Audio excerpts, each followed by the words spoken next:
Hello guys, this is your friend Naruto Audio Fanfics and we are back with a new fanfic. Which is what if Naruto Uzumaki crossed paths with Karin after the 5 Kage summit? Naruto Uzumaki x Karin Uzumaki x Ino Yamanaka x Hinata Hyuga x Sakura Haruno x Tamari x Tenten x Samui x Mabui, Part 1. And if you enjoy this fanfic then please press the like button and subscribe to my channel for more fanfic like this. And now let's start the fanfic. Naruto glared intently at the Uchiha standing on the crystal waters of the river. The waters had finally calmed to a steady flow.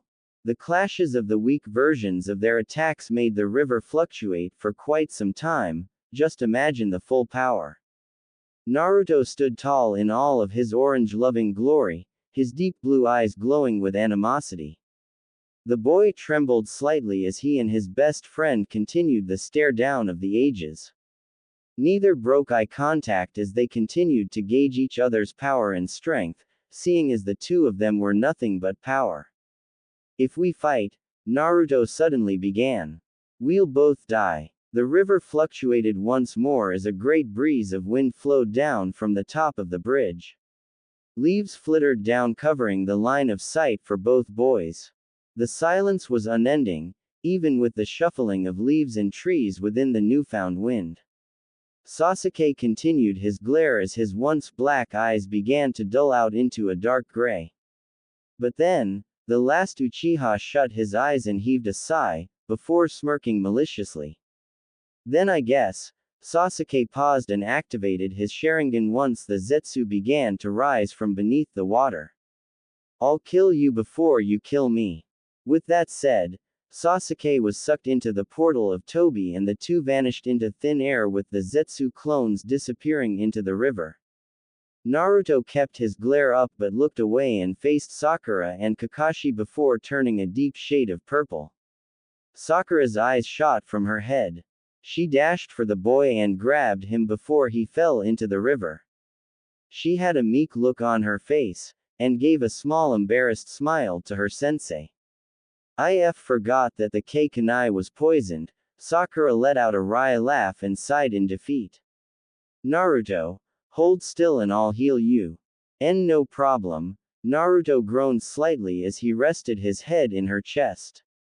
Healing chakra sprang up around her hand and began to soothe the pain radiating across his cheek and closing off the cut and removing the poison in the process. Naruto's face soon began to regain color and almost immediately, the boy was back to normal with the Kyuubi aiding in the healing process. Naruto quickly removed himself from Sakura's embrace and coughed awkwardly. The three of them jumped up the large bridge and headed towards the wounded prisoner. She was a red-headed girl with half of her hair being wild and all over the place and her other half being straight. She wore thick-rimmed glasses and had red eyes.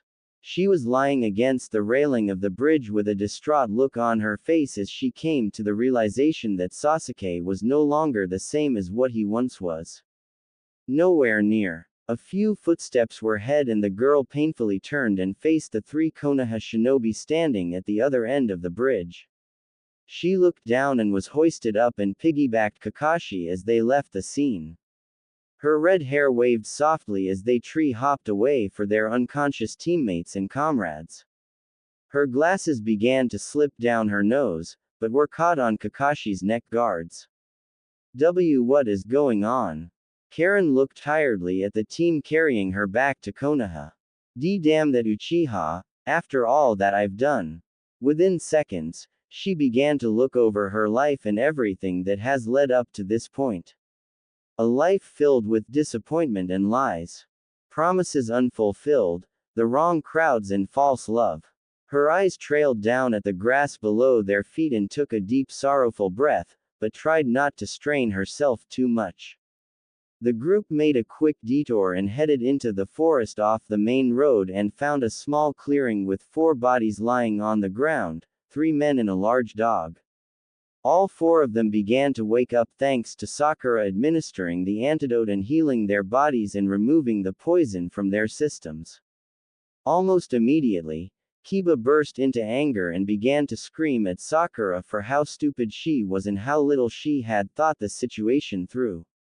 But through all of this, the golden-haired boy of the group kept to himself and stared aimlessly into the grand forest surrounding them. One by one, Karin began to examine the Konoha ninja's chakra signatures, and one by one, she got a very good idea as to how these shinobi acted, thought and moral codes were. The pale-skinned black-haired shinobi was an enigma, and basically had a chakra aligning itself slowly with good. The dog and the kid with the fang tattoos on his cheeks, although loud and brash in person, his chakra was strong and peaceful and really loyal too. But the one that already had Karin slightly worried, and this is just from physical appearance, she was staring at the bowl-cut boy wearing the god-awful green jumpsuit. But even though she couldn't tell where his chakra coils were, she could sense the chakra there, and to be frank, she was impressed. The group, now fully healed and ready to continue on their journey back to the home village, Karin was fully awake and in less pain, but in pain nonetheless. But as they continued on their journey, the blonde-orange wearing shinobi was constantly arguing with the dog boy, as Karin began to call the tattooed boy. She was surprised by the interaction between Konoha shinobi and their comrades. With a moment of boredom, she actually listened in on their conversation. Naruto baka. Kiba finished with only the last part of the sentence being heard. Naruto. Karin's eyebrows rose slightly. That's the Naruto that Sasuke constantly griped about. Naruto clenched his fists and replied with a not up to par rebuttal, resulting in a punch to the back of the head, via Haruno Sakura. Naruto was bent over gripping his head, all the while, laughing with Kiba and Sakura. Soon enough, the laughter was contagious and had the rest of the team laughing, except for Karin. Her eyes were wide as she used her abilities to try and get a better feel of the shinobi that caused her former beau so much annoyance. You unbelievable, what is this chakra? Karin felt her body soar high into the sky. It was almost as if her pain and inhibitions were released from her body. It's such, amazingly, peaceful chakra, never have I ever felt something like this. Karin tightened her grip around Kakashi and tilted her head into Kakashi's back, almost as if she was about to go to sleep, but there was a sudden darkness in the pit of her stomach as she continued to examine the shinobi. That darkness continued, and seemed to never end, pressurizing her into the pits of her mid. All around her, she felt the colors bleed into red and black. Karin looked up and around the blonde boy and found that he was surrounded by an aura that had eerie resemblance to a great nine-tailed fox. Karin had never once been so terrified. What really scared her though, was the untamable power that resided deep within the boy had her terrified that she was going to the same village as he was. That kind of power wasn't even felt when she and the former Team Taka took on the Eight Tails Jinchuriki. Karin tried to come up with a conclusion as to why he held such malicious power within his body, but filed it away for another time when she realized that she'd been staring at the back of the blonde's head. Her cheeks lit up slightly. She looked away and stared at the ground for a while. It'll be a while before I get into anyone like that, Karin whispered. The rest of the journey was quiet. No, it wasn't quiet, but rather, not as loud as it normally would have been. With Naruto off in his own little world thinking about his difficult situation with Sasuke, Kiba saying something stupid and the others not really saying much, it left Karin with much to think about, namely, where she stood, now that she was no longer aligned with anyone. I'll most likely get arrested and thrown into jail, Karin mentally shivered. Or worse, I'll get executed. Karin reached over with her hand and weakly pushed her glasses up the bridge of her nose, and somehow, once more, his gaze landed on the figure of Uzumaki Naruto. Karin continued to stare and was genuinely surprised at his appearance. Everything Sasuke said, Karin thought. It's almost as if Sasuke was jealous of him, This Naruto is nothing like the one that Sasu, the Uchiha, always spoke about. Naruto put his arms behind his head and started to walk slowly for just a moment. He was lost in his own thoughts as he stared off into the trees above them. The small rays of light tickling his whiskered cheeks and bouncing off of his sun-kissed hair. Naruto stopped suddenly and took a small breath before sighing in content and continuing forward. Karin quickly noticed that Sakura had a flash of worry on her face, only for it to disappear before she could examine the Pinket's expression any further. Karin shut her eyes and took the same action, making Kakashi turn his head slightly. The Junin gave her a small look, but then gave her an eye smile. Karin raised an eyebrow and rested her chin in his shoulder, knowing that she is still too weak to walk on her own. Kakashi simply fixed her position on his back and sped up the pace since he was starting to fall behind Kiba. The Cyclops of a Junin sped up his steps and started to catch up to the somewhat speeding blonde just a few clicks away from him. Once he caught up with Naruto, Kakashi looked over to see Naruto had no expression on his face.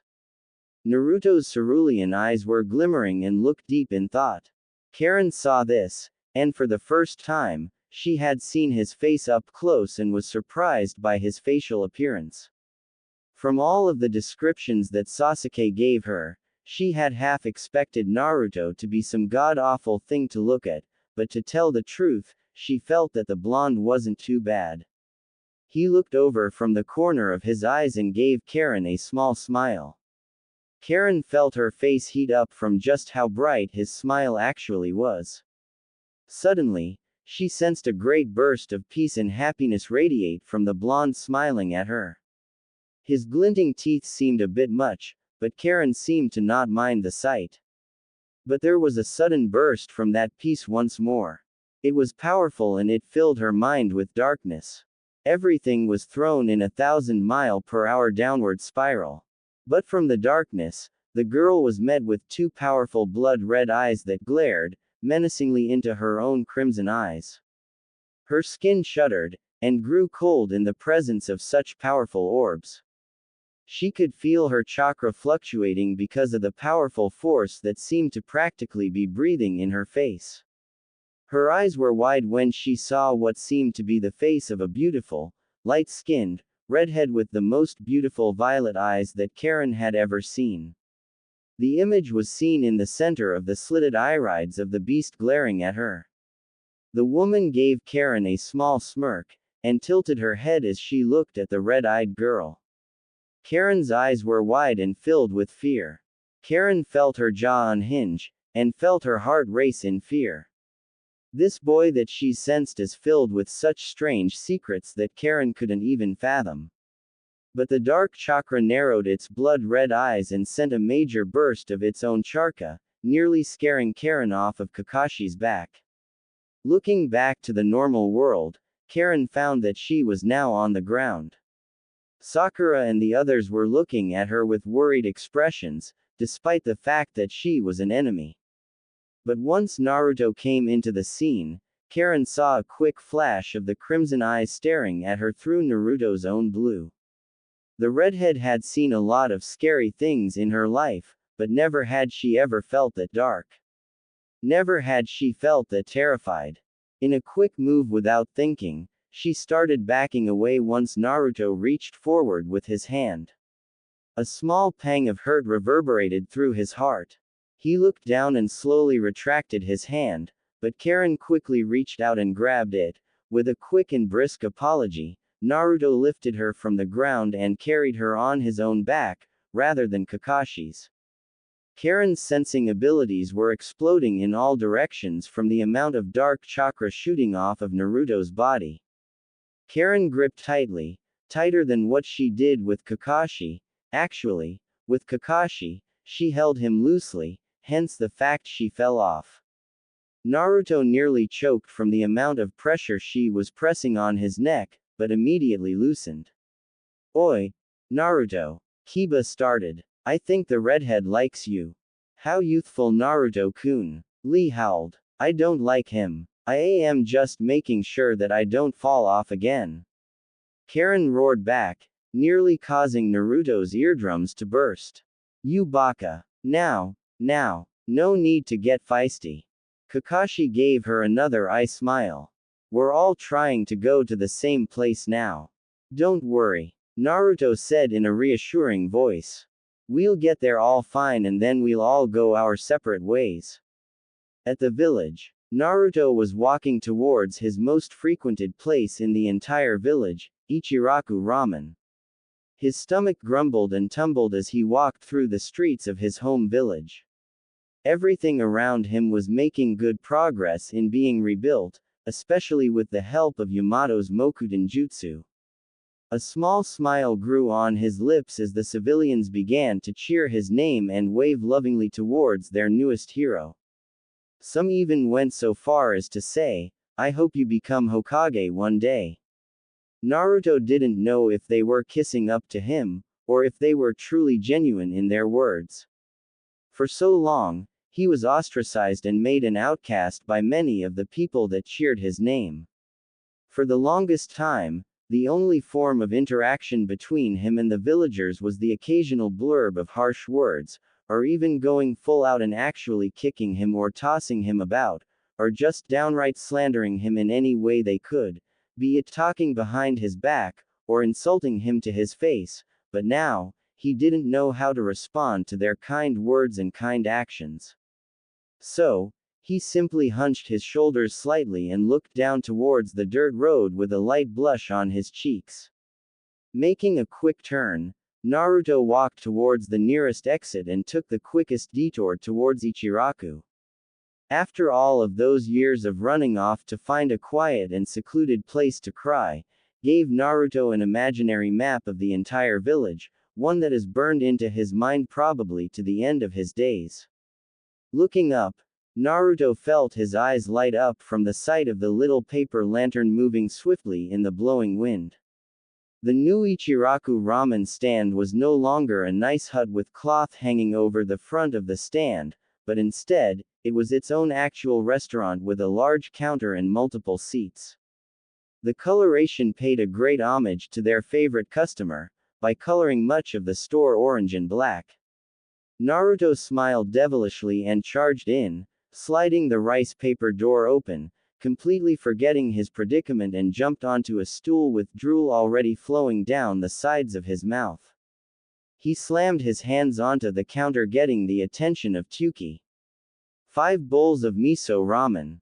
Naruto roared with a loud laugh. And keep 'em coming, old man.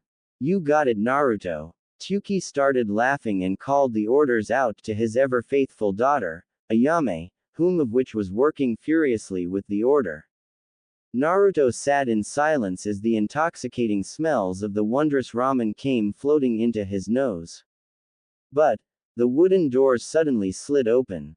With Ayame and Tuki in the back working on the orders, in came 2 Chunin that witnessed Naruto's battle with pain.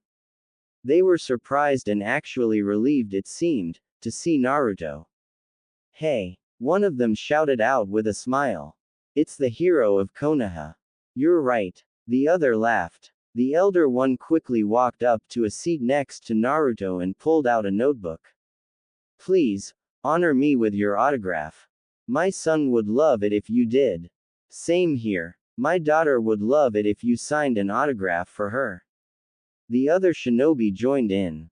Naruto turned red from embarrassment. Looking around for whatever escape he had, he tuned out the 2 shinobi and tried to listen in for whatever distraction he could take advantage of. Thanks to the newly renovated Ichiraku ramen stand, the Ichirakus hired a full staff of waiters, cooks and even delivery men and women. So once Tuki got the order of deep-fried pork cutlets, the order came out first. With a ring of the counter bell, Tuki got the attention of one of his delivery men. But Naruto quickly kawaramied with the delivery man and took the order himself and started running away as fast as he could towards wherever he could.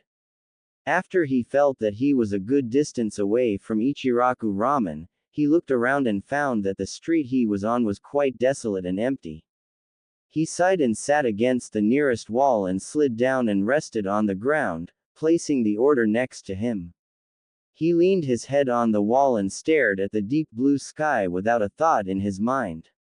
But, then, he realized that the order belonged to someone.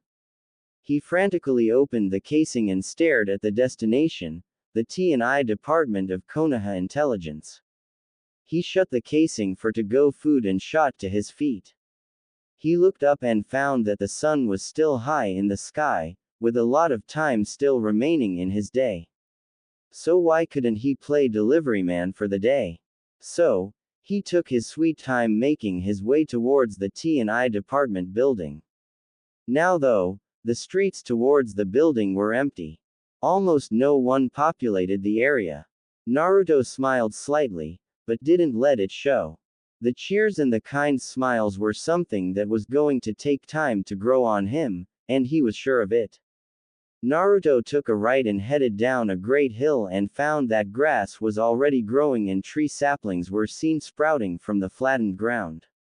Naruto smirked at the village and how well it was bouncing back from the invasion of pain.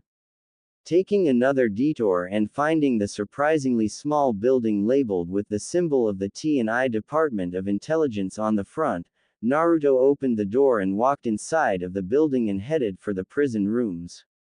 It was a quaint journey, no one to mock him or insult him, no one that begged for him to let them free, and best of all, no new fans to bother him. He found the only room holding any people within it and knocked. There was a quick reply and the door slid open to reveal Karin sitting in a chair while picking her nails while two interrogators were bickering like children and Ibiki was rubbing his temples.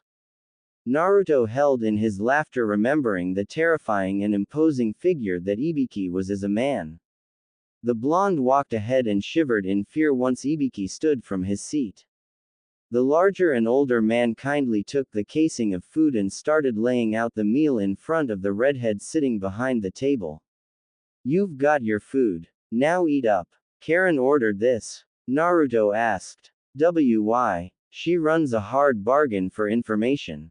Ibiki groaned. "Why don't you join in on the interrogation, Naruto? Since my two subordinates are being less than adequate." Why not?" Naruto sighed and pulled up a seat and sat next to Ibiki. "I was hoping that I could eat my ramen by now." "Okay. Now tell us what you know of the Akatsuki and what they're planning," Ibiki said with a voice that demanded respect. "You have literally no reason to hold back information." "Hold on," Karin replied with a small smirk. "I just need to finish my delicious pork cutlets, Kami. You Konoha people sure know how to cook. I'm impressed." "Don't try changing the subject, Karin." Naruto grabbed her shoulders. But suddenly, the two disappeared in a puff of smoke. Somewhere, the smoke cleared and the two were now in a vaguely familiar room, well to Naruto that is. Once the smoke was officially cleared, the two looked around awkwardly and found that Lord Fukasaku and Lady Shima were sitting at the other side of the table with wide eyes. Karin's eyes bugged from her head and she nearly freaked out from being in the presence of toads of all things. Then she looked down to see caterpillars, insects of varying sizes. She quickly shot a hand to her mouth to hold in her incoming gag. "Fukasaku-sama, Shima-ba-chan." Naruto cried out and dropped Karin off of the table and headed off to give the two toad sages the tightest hug he could muster. "Wait, what in the world am I doing here? What the heck is she doing here?" Fukasaku asked. "I thought we only summoned Naruto-chan." These two were apparently in physical contact. Shima replied. "Well, young lady, whom might you be?" Karin. The redhead replied. "No surname that I know of." "Well then, how were you two in contact with one another?" Shima asked.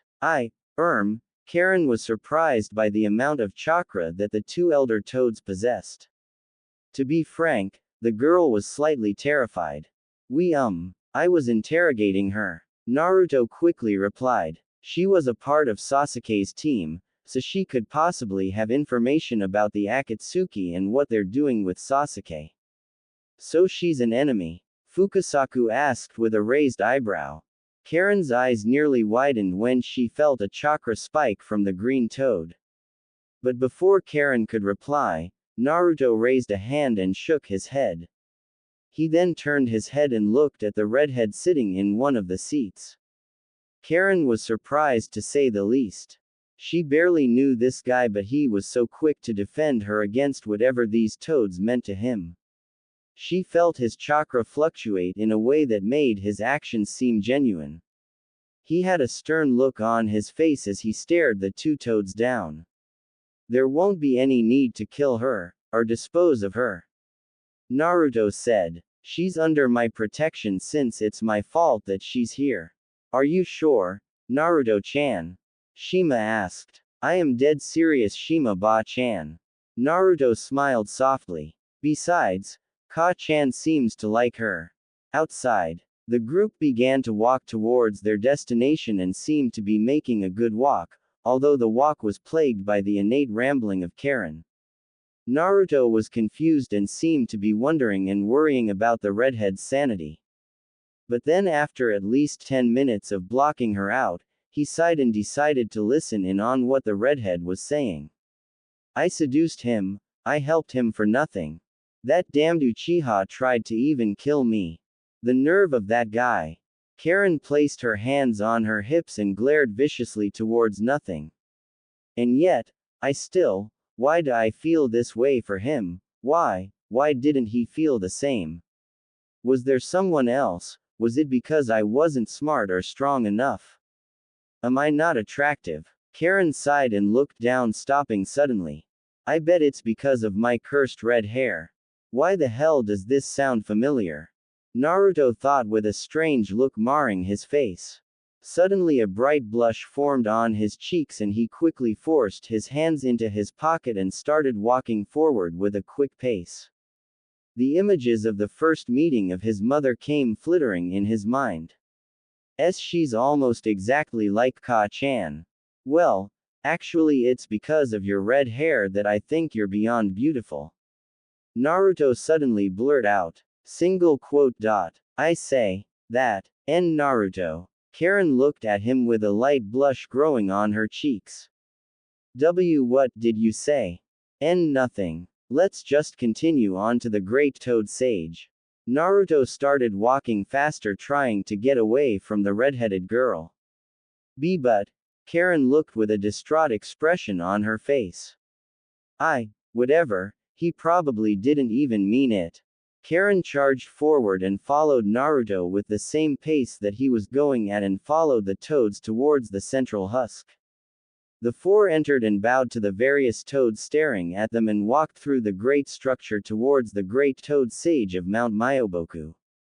A great door was opened and they came to see the sight of a massive toad with a grand hat on his head.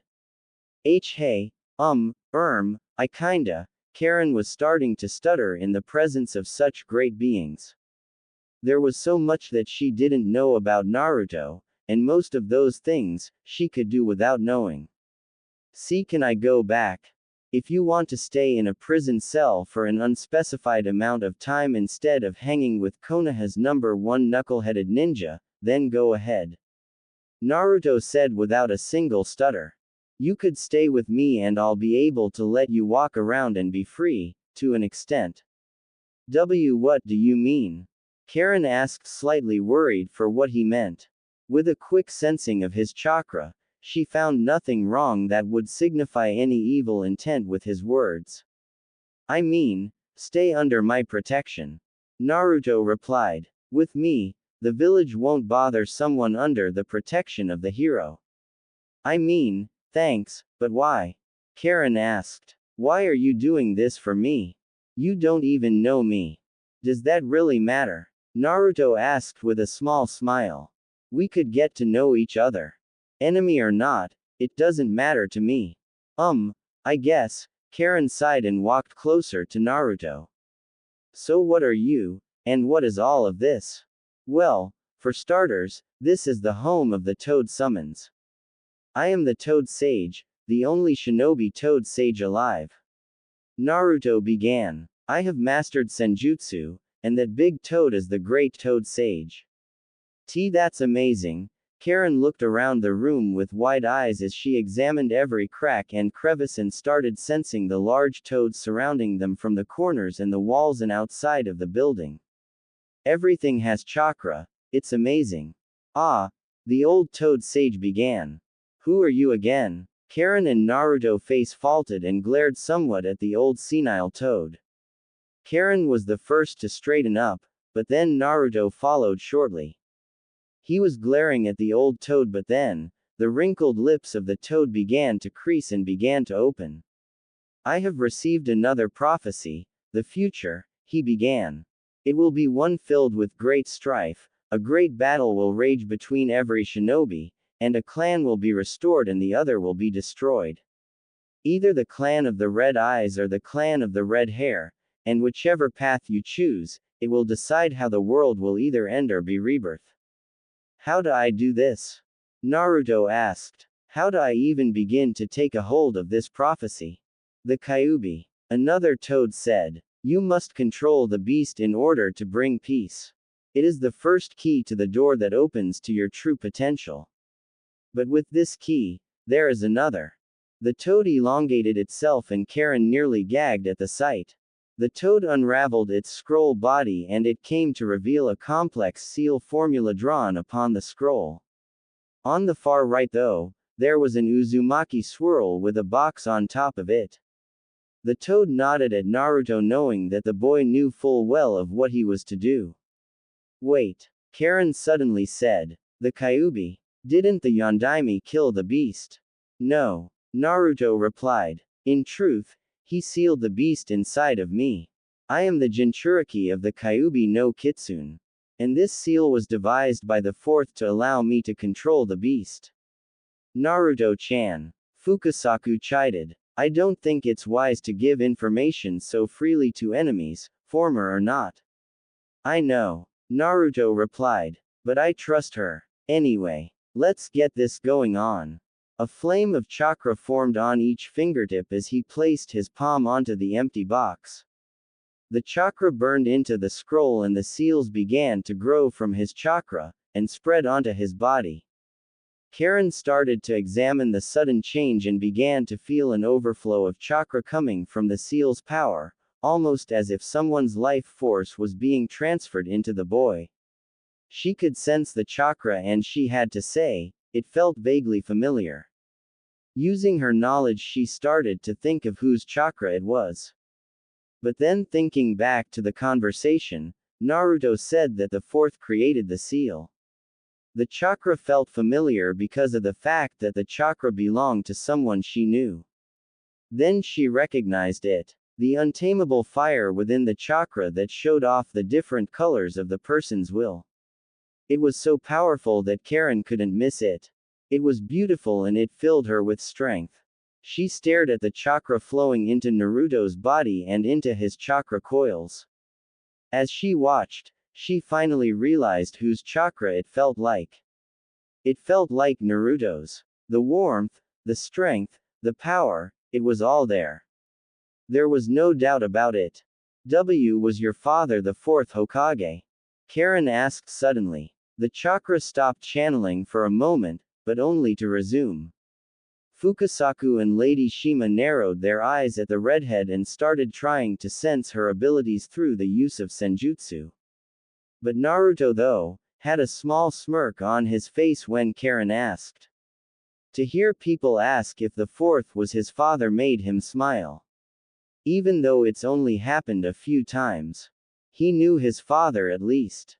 Once the chakra transfer was over and the seals were changed and reformed, Naruto turned to face Karin and gave her a small smile. Tell me all you know, and I'll tell you what you want to know. Naruto smiled softly. I'm pretty sure you have one hell of a story to tell, and besides, Fukasaku Jiji and Shima Ba-chan need to trust you first. Where do I start? Karin asked. Naruto stared at the red-headed girl waiting for a response. Karin fixed her glasses and gave Naruto a nervous look inside before being led from the building and onto one of the giant leaves that surrounded the ever twilight-bathed land of Mount Myoboku. Karin sighed, not one to really think of her life, let alone spill her story to people, but maybe, she thought, maybe, Naruto could be the one to take the pain off of her chest and listen. With Taka, or hubby, or whatever crazy name Sasuke had come up with at the time, Karin felt that none of them would give a rat's ass about her well-being, as shown on the Great Bridge. Her chest started to pulse in pain from the quick flash of what had happened just a few days ago. Then she realized it. That bastard stabbed me. Karin roared. Naruto's eyes went wide and he quickly jumped back behind the two toads. His face was dark with fear and his body was shaking. The amount of malicious intent radiating off of the irate redhead was too much for the blonde to handle. He stared at her backside as she went off on a rant of how much she hates Sasuke and how much she felt that he was scum. But it was during this, Naruto realized how great of a butt she had, and not only that, she was more curvaceous than Sakura could ever be. Naruto stopped himself before he could continue with those thoughts. A bright, crimson blush formed on his cheeks.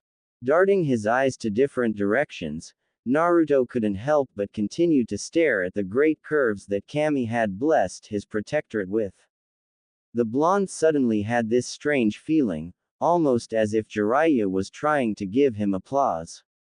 Naruto shook his head and started walking ahead once Karin had calmed down and walked by her side.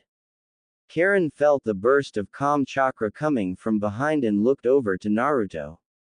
She gave him a small smile but looked away as he led her towards a bench and sat her down. Naruto plopped next to her and gazed off into the horizon of the homeland of the toads. It's so beautiful, you know, Karin said. Verbal tick like Ka-chan. Naruto mentally noted. It reminds me of my homeland. Karin sighed and felt the calming chakra of the toads lying on their leaves and the chakra radiating off of Naruto. The land of grass, that's where I'm from. Land of grass? Naruto asked. Jiraiya of the Sannin, my sensei and I, traveled for 3 years, and never had I heard of a land of grass. Well, that's what I've always called it. Our country never really had a name. Karin replied. But it was a land filled with wondrous fields of green and oceans of soft, waving blades of grass. The earth was fertile for farming, and the wind was always cool. I bet if you ever went, you'd want to lie down in the grass and just let the wind take you. Oh, and how can even forget the people? Karin's face suddenly broke into a smile. They were some of the kindest I've ever known. They were sincere and genuine in what they meant, you know. Much better than what most of Konoha is, or at least was. Naruto replied. It seems you've had a better life than I did. So if you don't mind me asking, how in the world did you know of Sasuke? Well, it happened almost 4 years ago. Karin replied. It was during the Chunin exams here. What? Naruto's eyes were wide with surprise. He did not see this one coming. Well, this is what happened. Flashback. Damn idiot teammates. Karin groaned. Leaving me alone to find food for our encampment. The nerve. Karin had a bag full of berries and sticks for firewood, and in her hand that the girl was dragging, was a rope that led to a tied-up deer that she had caught and killed. She looked around and fixed her fogged glasses and looked around and began to try and sense where everything was, only to get barraged by the hundreds of thousands of different chakra signatures that filled the forest. The signatures ranged from animal to human, to animal once more, only to go to some strange creatures that Karin had never even sensed before. Suddenly, there was a deep guttural growl coming from just ahead. The ground shook slightly, causing Karin to yelp in fear once the source of the growl was seen. It was a massive bear with teeth just as large. Karin jumped back and hit the ground and began to try and slide away, but the bear raised one of its massive paws and brought it down, forcing Karin off the ground. The girl grabbed onto a branch of a tree, leaving her food and resources on the ground below. After making a quick calculation of her position relative to the best kill spot to the bear, and not taking into account the abilities of such a large bear, she dropped down onto the creature and reached for the knife in her glasses, but just as she was about to get the bear rose, and slapped the red-headed girl away, smashing her into a tree. The bear glared at Karin and looked like it was about to eat her. It began to walk forward with a small pace and growled menacingly at the redhead. Karin shut her eyes waiting for the inevitable, but there was a small bang. It was followed by a shout. Karin's eyes sprang open to see a black-haired boy with a blue shirt, drop-kicking the bear in the head. After another series of the same powerful kicks delivered, the boy stood tall with his back to the redhead, showing off his clan crest. What's your name? Karin asked out, her voice meek from the near prospect of getting eaten. Sasuke. Uchiha Sasuke. Once those words left his mouth, the black-haired boy took off into the forest, leaving Karin behind to her own devices. Flashback over. That's interesting, Naruto said. What happened to you after the exam? I ended up becoming Orochimaru's top scientist, and I'm only 16. Karin laughed. But the things I had to do. Don't go into detail, Naruto made a quick reply. I don't want to hear about how Orochimaru likes to gush over children. Karin suddenly shut quiet. Naruto looked around thinking that he had just said something stupid. He started to feel slightly awkward, but then, Karin started shivering. Naruto was about to place a hand on her shoulder, but she shot her head up and burst into hysterical laughter. Naruto's eyes were wide with fear, and the boy started to slide away. Wait, that's just the funniest thing I've heard in a while. Karin laughed. She began to laugh so hard that tears began to fall from her face. The redhead began to cry harder than she laughed. Soon enough, Naruto realized that she was actually sobbing.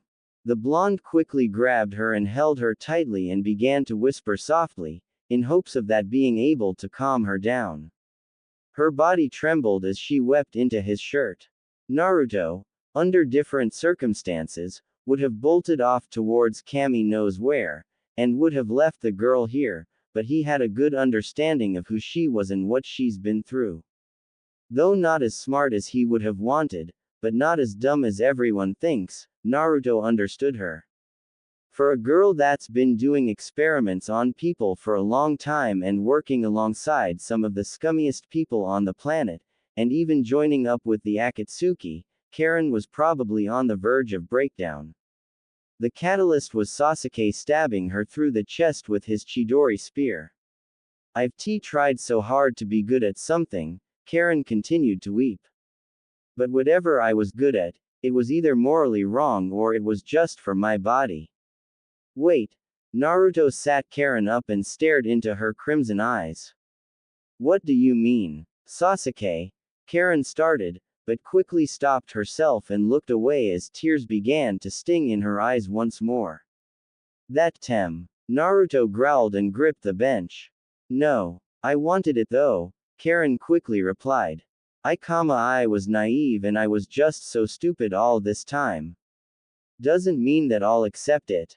Naruto replied. After hearing this, you are definitely going to stay with me for a while. What? Karin asked with a tilted head. I don't want anything to happen to you, at least anything bad. Naruto replied with a heartwarming smile. I can tell that you've been through a lot of shit. It's okay though, it's because well, I have too. What do you mean? Karin asked while resting a hand on Naruto's shoulder. Wasn't your father the fourth Hokage? I'm a Jinchuriki. Naruto replied. For the longest time, I was hated, despised, ostracized, insulted, everything that you can think of. I didn't even know who my parents were. No one knew who my parents were except for the old man third Hokage. Why didn't he tell you? Karin asked with a deep glare marring her face. I swear he did it to protect me. Naruto interrupted. My father, as I'm pretty damn sure that everyone knows, was a powerful man, with powerful enemies. To tell you the truth, I understand what the third was thinking when he didn't tell people or me of my heritage. But, still, he could have at least put you in an orphanage or in foster care. Tried. Didn't work. Naruto frowned. They kicked me from the orphanage. No one would take in the demon as their foster child either. So I lived alone in a stinky, rotten, rundown apartment. My room only looks good because I constantly cleaned it to make sure it didn't remind me of the situation I was thrust into. The pain of loneliness and the heartache of having no family, it's only made me and molded me into who I am today, so I wouldn't change that for anything. You wouldn't give up being an orphan with no family for having a family? Karin asked with a raised voice, but Naruto only shook his head. I wouldn't. Naruto gave her a look. I did, you and we wouldn't have met, and you would probably be on death row by now. Sad to say this, but I probably wouldn't even have the same will and drive as I do now if I had a family. I think I understand you a bit more, Karin said with a small smile. So, onto a better note, for how long are we going to be staying here? I don't know. Naruto replied. Naruto-chan. Karin-chan. Shima said suddenly. You two can leave now. We've received the perfect amount of information. We'll reverse summon you two back to Konoha. In Konoha, with a pop of smoke the two reappeared in the prison cell with Ibiki rubbing his temples while the two other interrogators were arguing with each other once more. Karin felt a small smile grow on her tear-stained cheeks at the interaction between the Konoha shinobi. With a quick peek at their chakra signatures, they felt warm like Naruto's but nowhere near the same level. Ibiki gave the redhead a stern look before he reached behind his belt and brought out some handcuffs. Naruto saw this and quickly entered Sage mode and three clones burst into creation and grabbed Ibiki and his handcuffs while holding down the other two interrogators. Naruto's toad Sage eyes stared at Ibiki with a powerful gaze. But before any words could be said, the door opened from behind and in walked Tsunade with Naruto at her side. Ibiki, there's no need for cuffs. The woman said with a kind tone. Naruto has taken the job of keeping her in line. Are you sure Tsunade-sama? Ibiki asked. Of course. Now then Karin, Naruto will take you to his temporary home. Tsunade nodded to the people of the prison room and Karin bowed deeply to the woman before hurrying out of the building. Once on the street, she and Naruto walked side by side with the people staring at them with confused faces.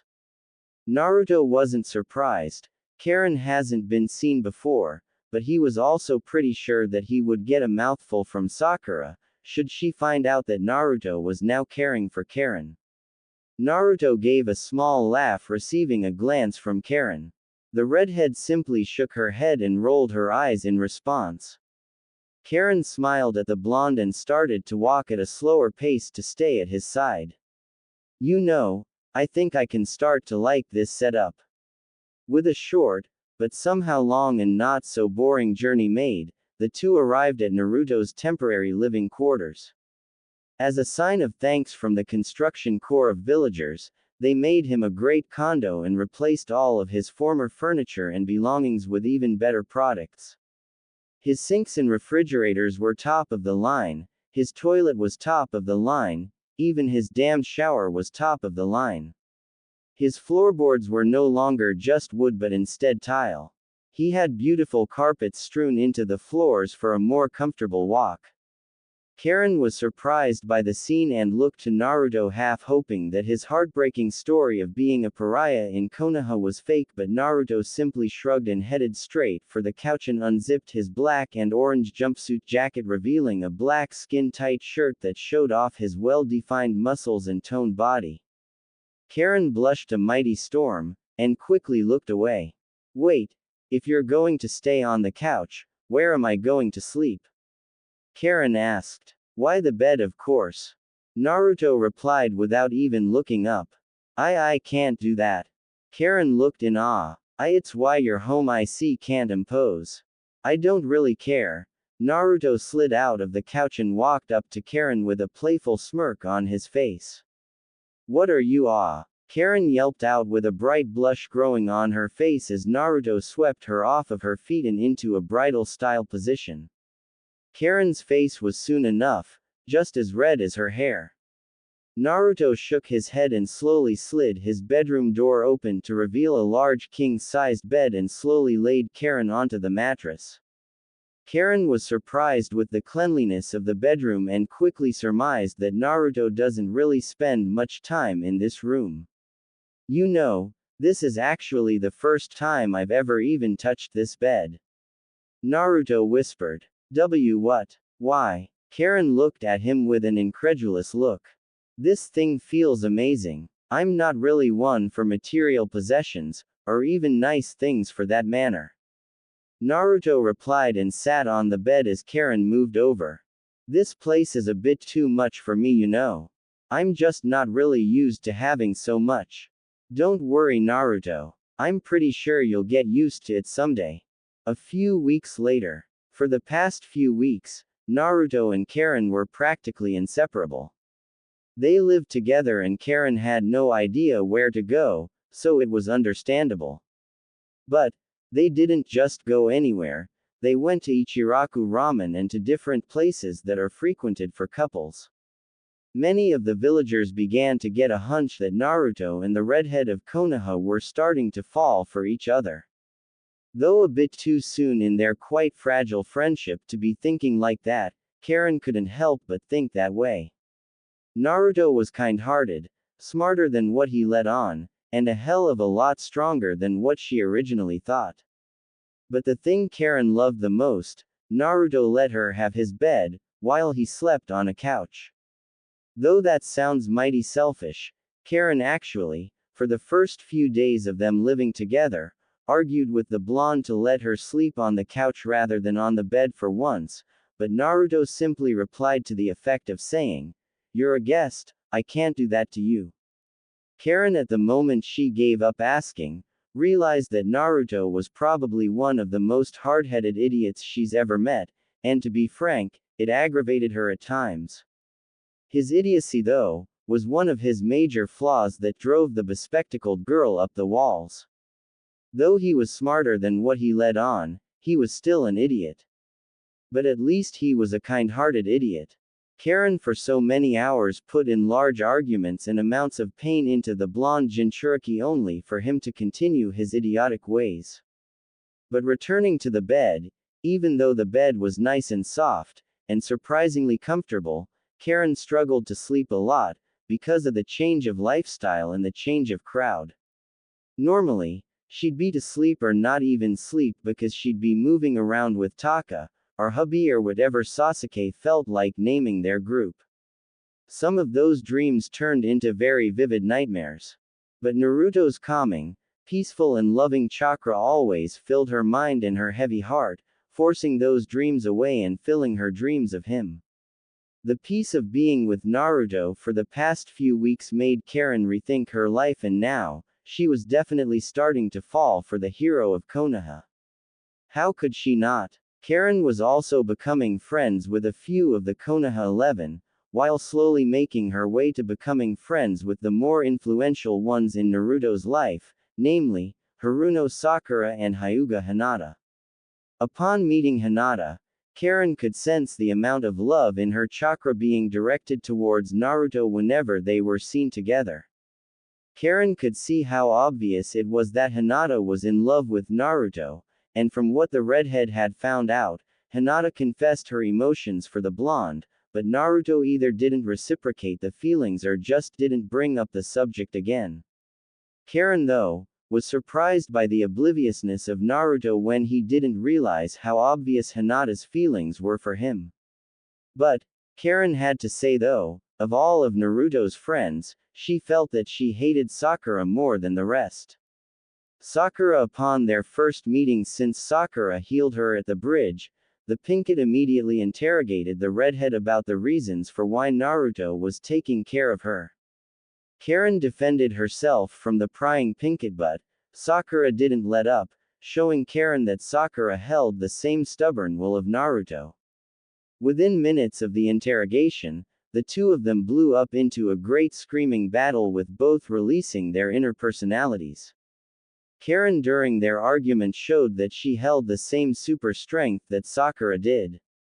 Sakura got too violent with the argument and punched down on the ground, shooting up a large amount of earth and rocks from the training ground while Naruto was staying away from the volatile redhead and Pinkett.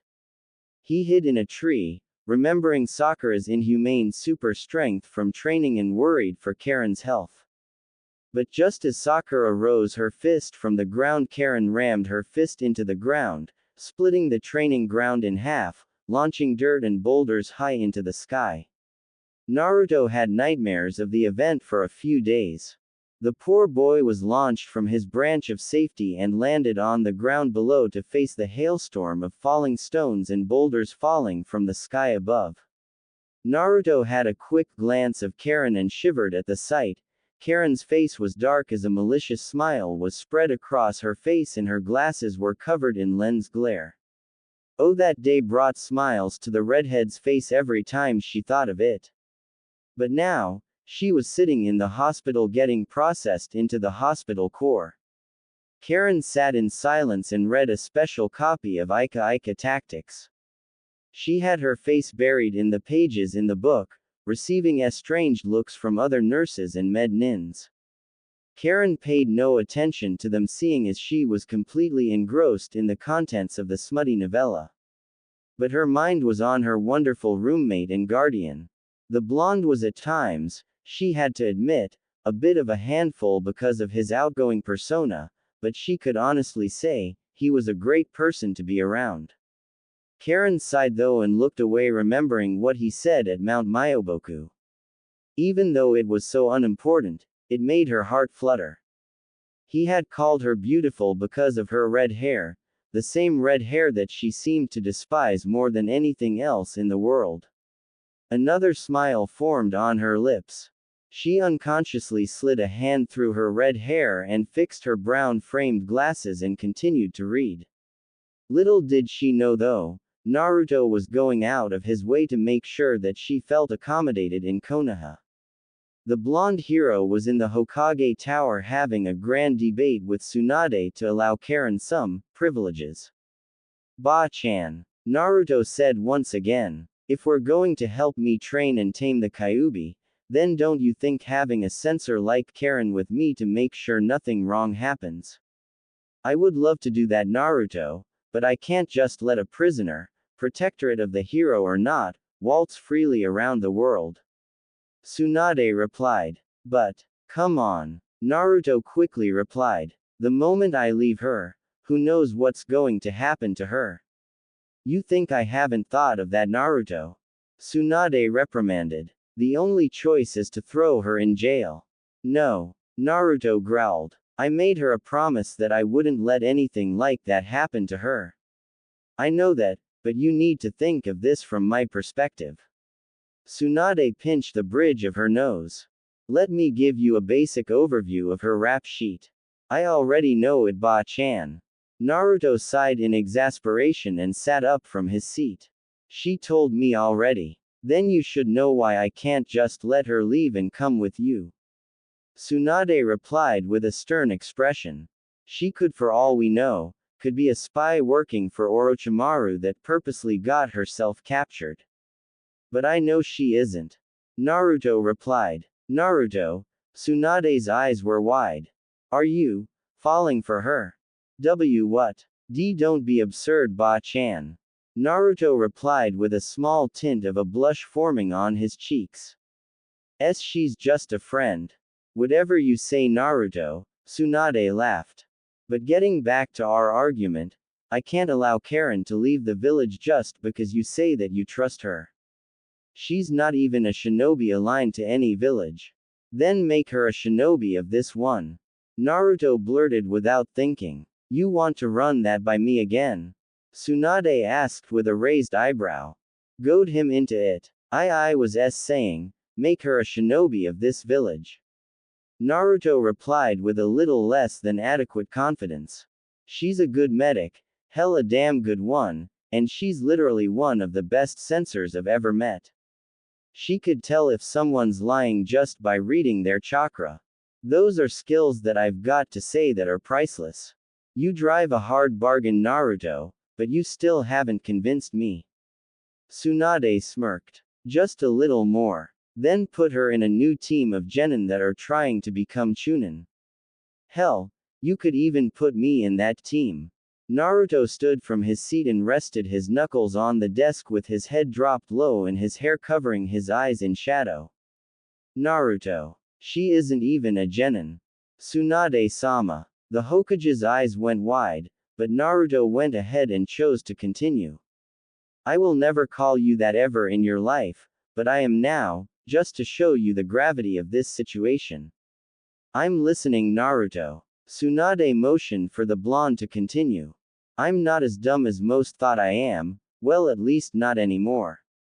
Naruto whispered. I know of the war, and don't act so surprised either. I talked to the great Toad Sage, and remember, he's all-seeing and all-knowing. I need to control the Kyuubi so we can strike a defining blow against the Akatsuki on the battlefields. With me there in control of the Kyuubi's power, we'd be unbeatable and there wouldn't be any senseless casualties. Well, Naruto, you're only a genin.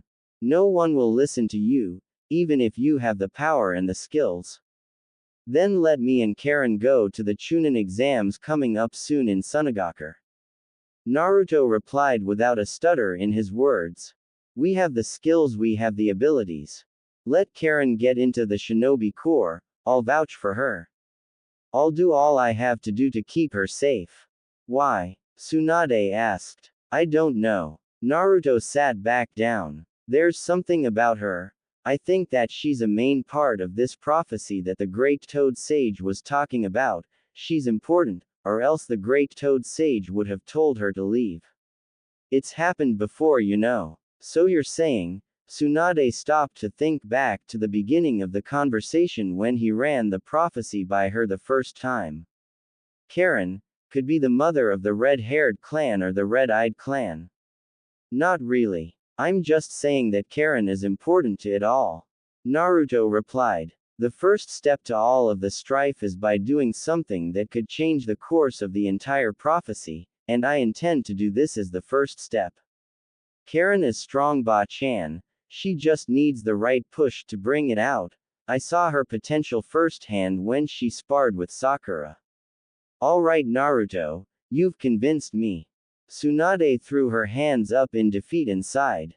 You've won me over. Really? Naruto looked up with a hopeful expression. You sure gave up pretty soon. Nah, I was just enjoying our argument. Tsunade gave him a small smile. Naruto face faulted but straightened up and rubbed the back of his head.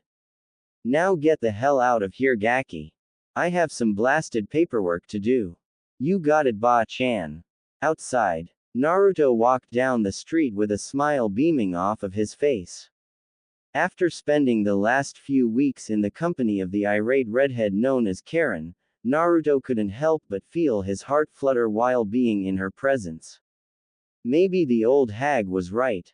So what if he did have feelings for Karin? It's not like it mattered anyway. At least that's what Naruto told himself.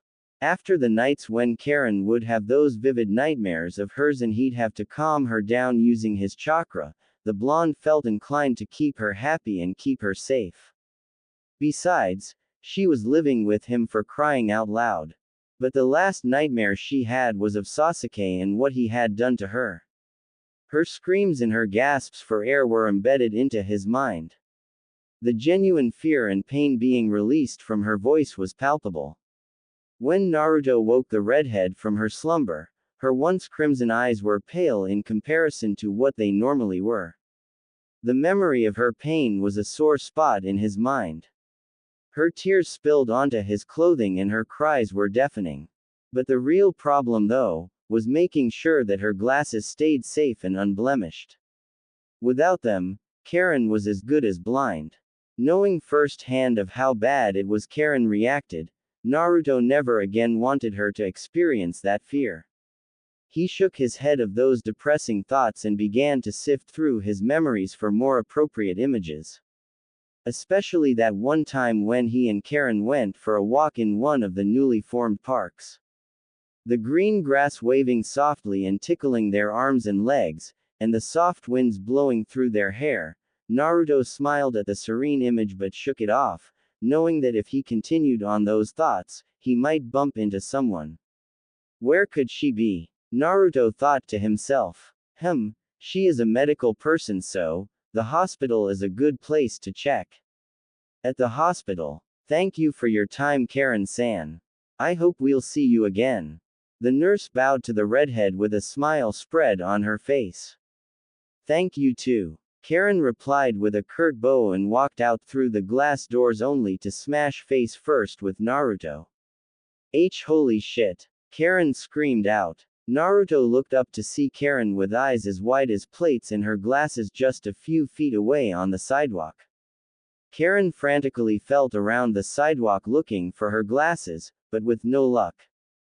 The blonde saw this and held her still just before she began to hyperventilate. Naruto reached over and grabbed the glasses from off the ground and slowly slid them onto her face. Once the glasses were slipped on, Karin's world became clear and filled her irides with the most beautiful scene she's ever laid eyes upon. Naruto was sitting in a golden light, with clouds floating above them and the sun glimmering on his tanned skin. His hair waved over his Hittite-less forehead and flittered over his right eye from the wind blowing through their faces. A bright, face-splitting smile was spread on his face. Karin couldn't help but feel a blush forming on her cheeks but quickly pushed the blonde away in an attempt to keep her dignity.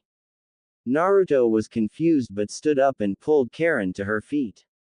The redhead quickly ran a hand through her unkempt half of hair and made a failed attempt to comb it straight.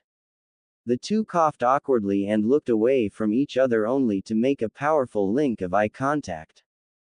So, Karin drawled. What are you doing here? Looking for you, of course. Naruto smiled once more and put his hands behind his head. I've convinced the Hokage to make you a genin of Konohagakure no Sato. Karin's eyes went wide. She was frozen in place with her mind flying and spinning in all directions without much thought in her red head. Her brain was painfully fried with little cognitive ability. Her head tilted slightly with her mouth parting slowly only to close like a gaping fish, almost as if the information had stolen her ability of speech. What? You're going to get processed into the shinobi corps. Naruto smiled. It was thanks to me that you are able to walk around the village without the need to have me watch your back from those in the village that want you gone. Thanks, Karin gave Naruto a nervous smile. But, I kinda wanted to get away from the shinobi life, you know. Oh. Naruto felt his heart crack for just a moment. I see. Karin's eyes went wide for a moment when she felt the sudden change in emotion. His chakra seemed dark, almost as if it was depressed, heartbroken. Karin looked back at Naruto and placed a reassuring hand on his shoulder and gave the poor boy a smile. Naruto saw the look in her eyes, they were genuine with her actions. Karin didn't mean to hurt the boy's feelings, but she just needed Naruto to know that she didn't feel it. Naruto, Karin sighed. Alright, here's what I'll do. You go off and train and I'll have to think this whole ordeal over, alright? You sure? Naruto asked. You'll think of it? Of course. Karin gave him a warm smile before sliding her hand off of his shoulder and walking off. I'll see you at home. Naruto watched her walk off down the road and towards their home. Their home. Naruto smiled and looked off towards the sun. He liked the sound of that. To finally come home to someone, even though that someone was just a friend. Just a friend, huh? Naruto laughed softly and looked off towards Karin's fleeting silhouette. Her bright red hair blowing in the wind as she took each step, with each descending move, her hair jumped just a few millimeters. The girl though suddenly stopped sensing Naruto's emotion and turned just enough so that her eyes could be seen staring back at him. Blue locked with crimson. Blushes began to creep on their faces as they continued to stare at one another, but Karin was the first to break and started to hurry off down the street as she sunk into her collar to hide her deep blush. Naruto though stood enchanted in the center of the street for the entire world to see. His extra strap of his Hitai-8 blowing wildly in the powerful gust of wind. He let out a soft sigh and turned around to head for the nearest training ground. People nodded to him and greeted the hero and even gave him free foods and shinobi supplies as he walked down the main strip of Konoha. Slowly, Naruto was getting used to the kindness in their actions, the kindness in their smiles. Naruto now began to smile back and wave towards those who went out of their way to let him know that he was no longer hated. Naruto stood straight and slid his hands into his pockets with little care and continued on his quiet journey to the training ground. Karin though was having a more difficult situation. She was still red-faced with a heavy blush still adorning her cheeks. Her red eyes darting from here to there, looking for something to take her mind off of what she felt from Naruto's chakra. It was powerful, stronger than anything before. It felt protective and caring. It felt like love. Attraction. Karin didn't want to accept it and quickly pushed it away. To her, it was too damn early for that. Even though they've been living together for nearly a month, neither of them should be having those feelings. Karin stopped in the middle of the street and turned to her right only to see a reflection of her. Karin raised a hand and ran it through her red locks only to sigh in disgust. Her eyes trailed away and towards the corners of the mirror and up towards her actual body. Though not as curvy as someone like Hinata or Ino, but still curvier than Sakura, Karin couldn't help but say that she looked good physically, but it was her personality that she was afraid of. What if he gets to know the real me? Karin continued to stare at herself, while unknowingly caressing the unkempt side of her red hair. What if he tosses me aside once he knows the true me?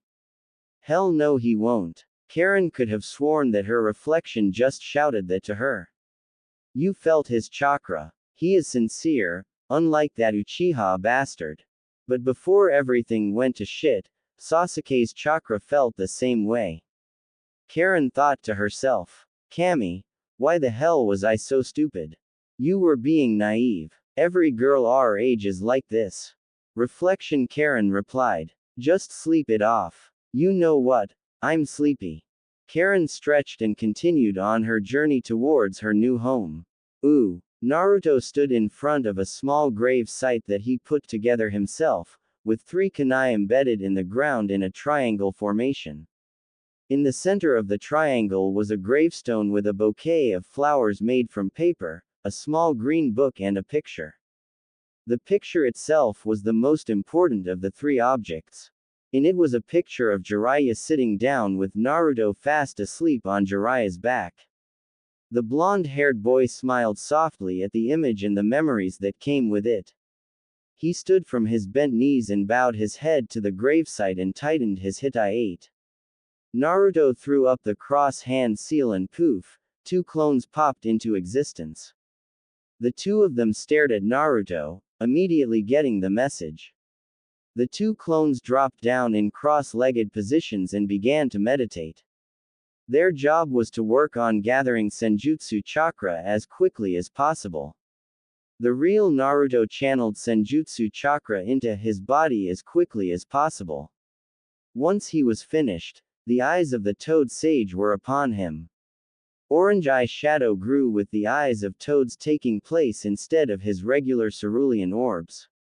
Naruto channeled some chakra and sent out a strange signal towards the rest of the forest in an attempt to rouse any bloodthirsty animals. Knowing full well that fighting another human was terrible and killing an animal was no different, he needed to get attacked first. But, suddenly, the ground began to shake as a great beast began to tear through the forest, ripping trees from their roots and the ground itself.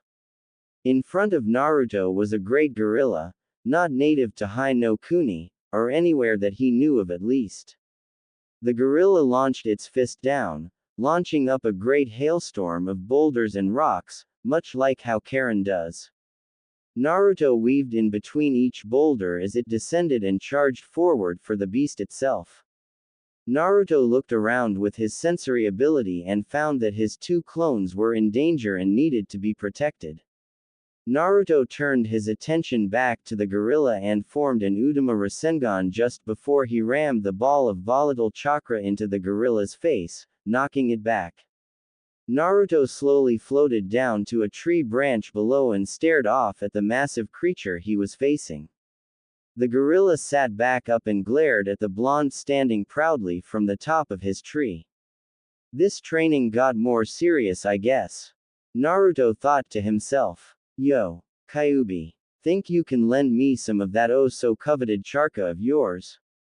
Don't sass my power runt. Kyuubi replied with a growl. Just be lucky that I don't like losing. Now get lost and beat that stupid primate. Yeah.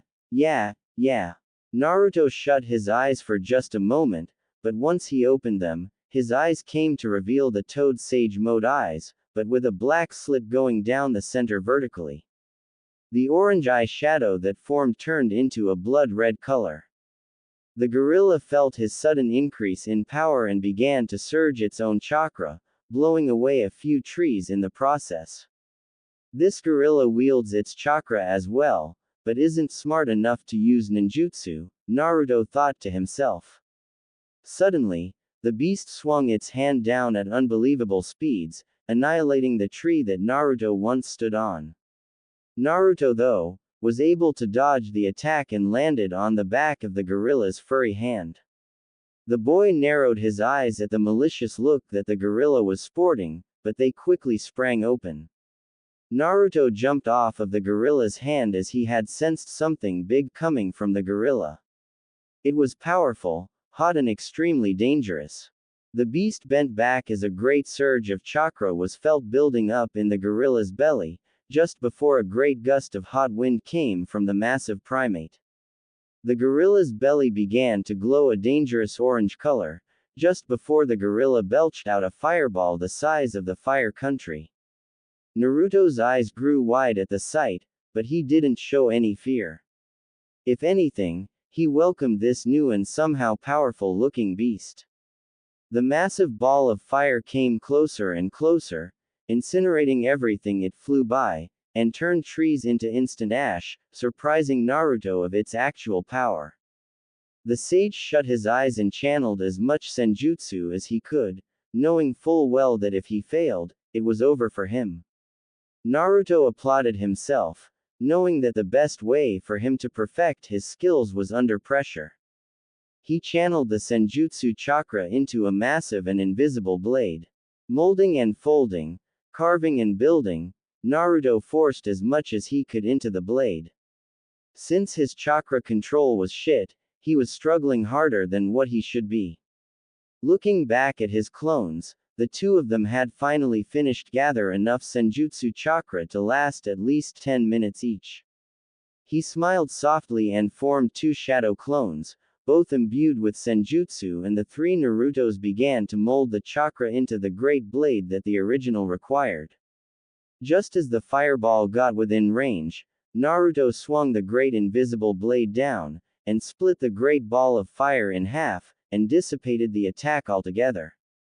The gorilla growled and screeched at Naruto, signifying its terrifying charge. Naruto shut his eyes as his two clones charged forward with Udama Rasengan formed in their hands.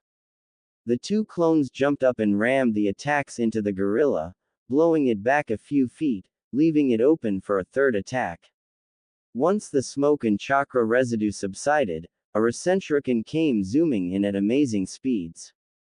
The attack rammed the beast in its chest, blowing it high into the sky, before the attack itself expanded in proportion to the amount of chakra the beast had. When Naruto looked up towards the beast, all he could see was a gigantic spear of spiraling chakra, shooting wind and blades of energy in all directions.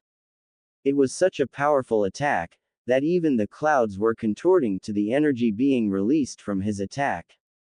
Once the chakra cleared, The gorilla began to fall back to the ground below, unconscious and unknowing of its own fate in the fight. Naruto dashed forward with his two clones at his side as they channeled chakra to their legs to make them go faster. Once they got underneath the gorilla's shadow, the three began to channel as much senjutsu chakra as they could to their arms and legs and bodies, to empower themselves so they could catch the blasted creature thing, so the beast wouldn't die. Karin finally plopped down onto the bed of her home. She was too tired to take her pesky glasses off of her face, so she just laid on her back, allowing her body to rest. But something was bothering her. She rolled up her sleeves and traced her fingers on all of the tooth marks and bite scars that Sasuke left on her body. She raised her arm and examined the different patterns and random placements. It never ceased to surprise her that Naruto hadn't found out about her abilities yet, or her scars. There were some that she didn't feel that she could explain. Some scars on some places that were meant for the eyes of her lover. She shut her eyes and growled fiercely and pushed herself further up the bed and rested her head onto the soft and comfortable pillows at the head of the bed.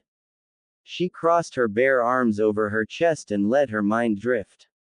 The sudden smell of fire filled her nose. It was powerful, overbearing. She shot her eyes open to a sight that sent shivers down her back.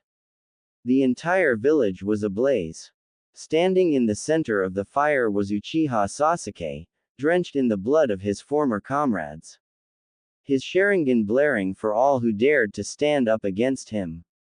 He glared at Karin but then, the glare disappeared and was replaced with a horrific smile.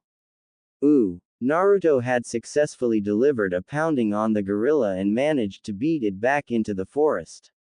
He left his two clones to train in gathering senjutsu chakra faster as he headed into the village.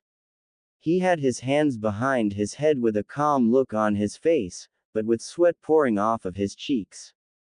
He looked down at his clothes and felt the need to gag at the horrific smell they had.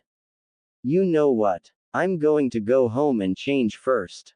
Naruto frowned but shrugged. He jumped up into the air and landed on one of the rooftops and bounded towards his wooden condo, with a big smile spread across his face. He landed at the front steps and was quickly greeted by the valets and the bellman and was led into the building. Naruto nodded and gave the two a generous tip and hurried off to his room. It was a quick run up the stairs, all 30 flights, and Naruto reached his penthouse level and swung the door open to reveal nothing out of the ordinary, almost as if Karin came and went straight to sleep.